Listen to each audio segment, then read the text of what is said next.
Hola, y en este video te muestro cómo restablecer de fábrica el Honor Choice Watch. Bueno, para restablecer de fábrica ese reloj, primero tienes que encenderlo, luego desplazar hacia abajo, entrar en ajustes y aquí seleccionar en sistema y actualizaciones.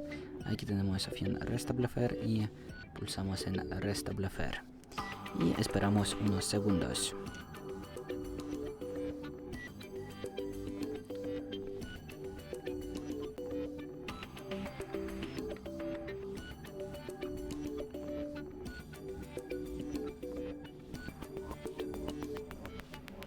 Y bueno, si os gusta el vídeo, si esta función ha sido útil para ti, deja un me gusta y no olvides suscribirse al canal. Hasta luego.